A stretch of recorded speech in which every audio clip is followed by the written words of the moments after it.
Hello, welcome back to my channel and another video. This one is a tag that I do every year, the mid-year book freakout tag. I just have so much fun doing it every year, just kind of a check-in at where I'm at, what books I've been enjoying, and a few things that I definitely wouldn't have thought of necessarily in my reading without having the prompts to ask me about it.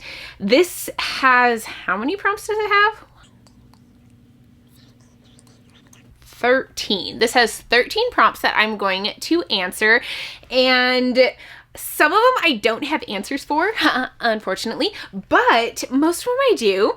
So let's go ahead, let's just jump right into it. I will list the prompts down below though if you would like to do this take as well. So the first question is, of course, what is your favorite book or the best book that you have read so far in 2024?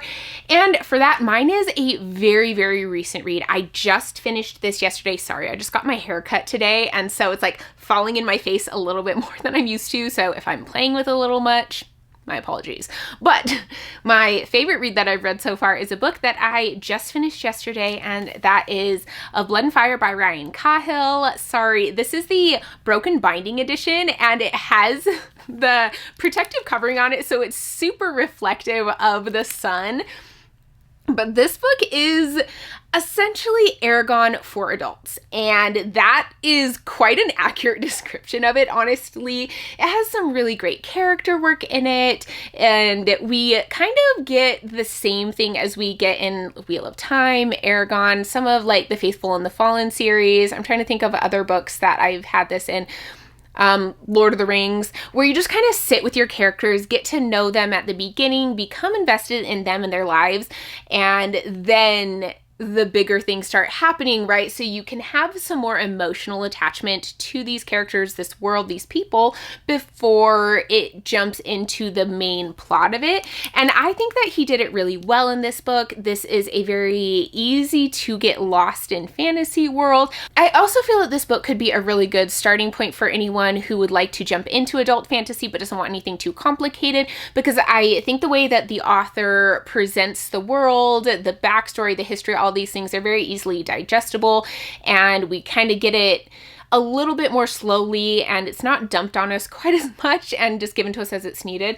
It was just so much fun, and I really enjoyed this book. I can't wait to continue on with this series. I'm just really glad that I found another one that has that same feel as the Aragon series, because I loved that so much as a kid. And yeah, I think this was a really, really fun read, which I'm glad I loved it because I bought the Broken Binding special edition. This is like a very limited special like print that they did, and yeah, I got this in anticipation that I would love it, so I'm really glad that I did.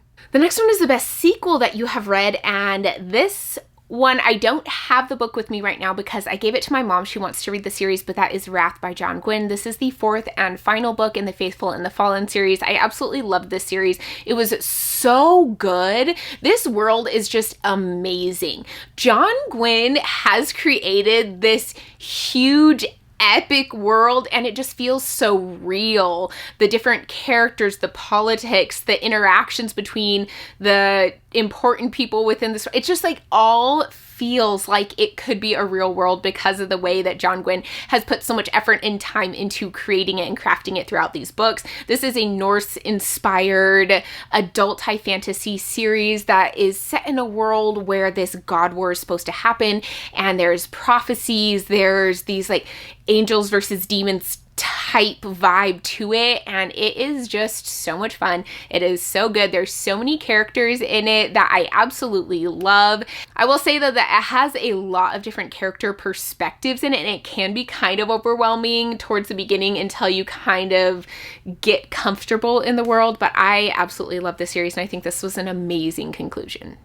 The next prompt is a new release you haven't read yet, and for this I'm going with The Silver Blood Promise by James Logan. I have seen a lot of people reading and really loving this book. I'm excited to jump into it. I think the cover is absolutely beautiful, and it says, for fans of Scott Lynch, Nicholas Ames, and Joe Abercrombie.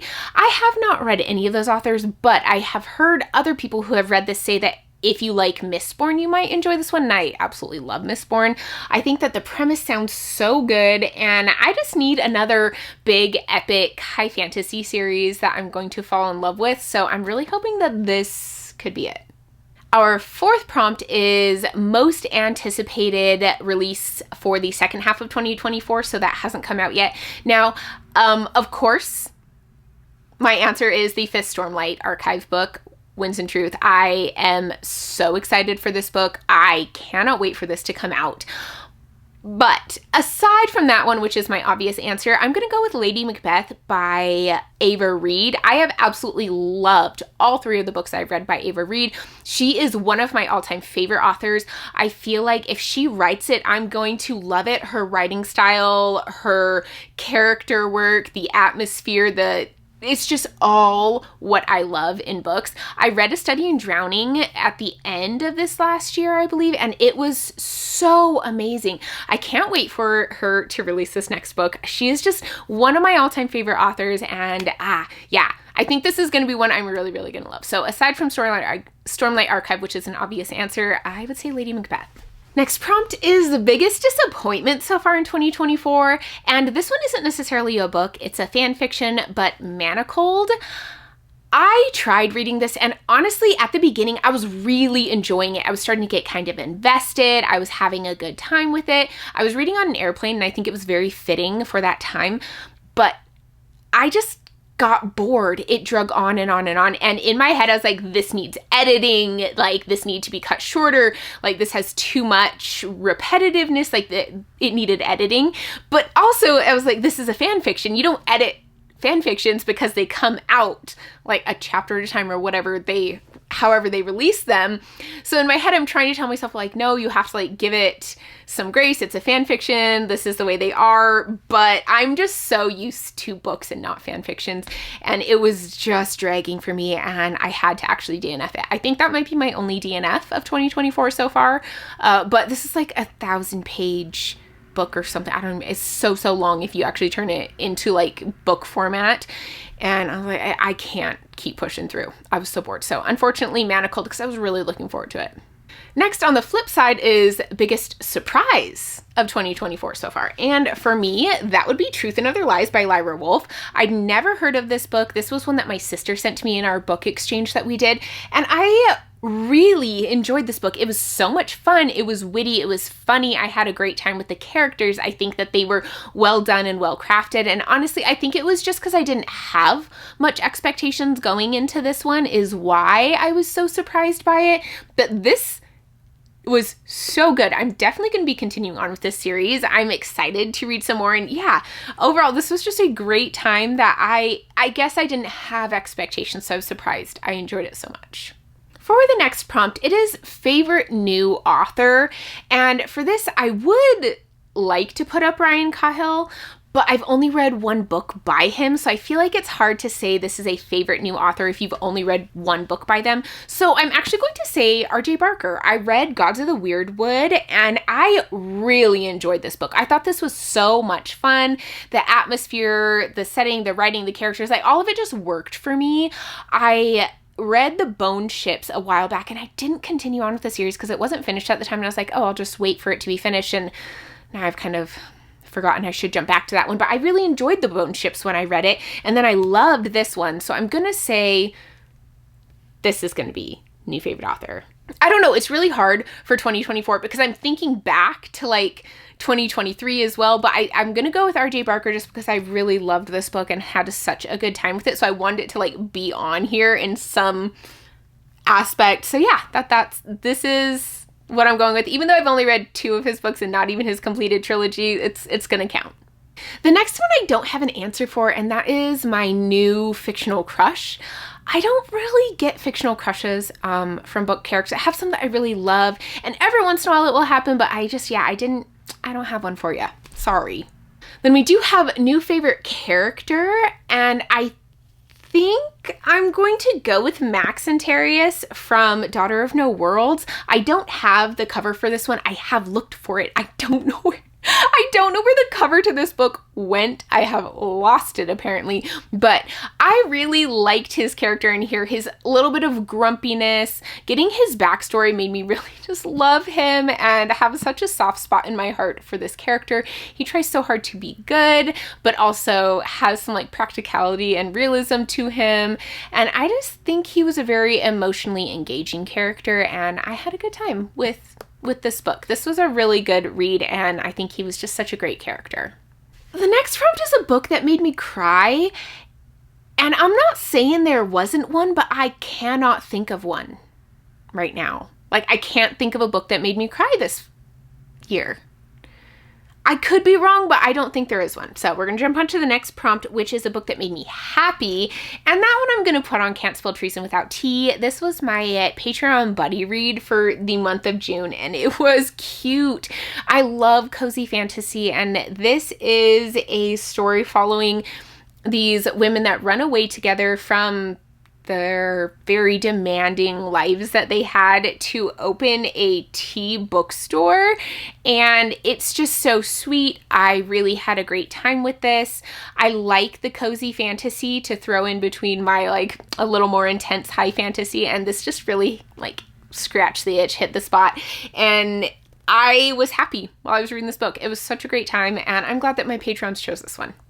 The next prompt is the most beautiful book that I have bought this year, and this one I'm going to have to give to Ruthless Vows, the sequel to Divine Rivals. Now, I actually do not have Divine Rivals, but I now have Ruthless Vows. But look at this book. Oh, it's so pretty. Look at these sprayed edges. They're just absolutely gorgeous. But for me, what takes the cake is underneath the dust jacket. It just fits so well with my aesthetic for my channel, and it's just so pretty to me. I love it.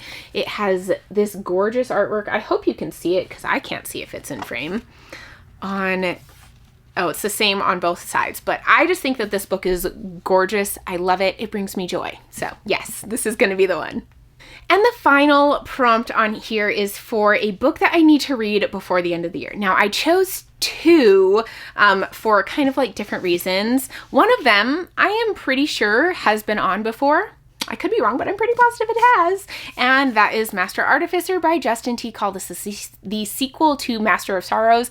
I have been meaning to read this for years. Like, it's crazy how long I've been meaning to read this book, and I still have not gotten to it. And I don't know why, because I feel like I'm going to absolutely love it. But for some reason, I just haven't read it yet. So this one needs to be read.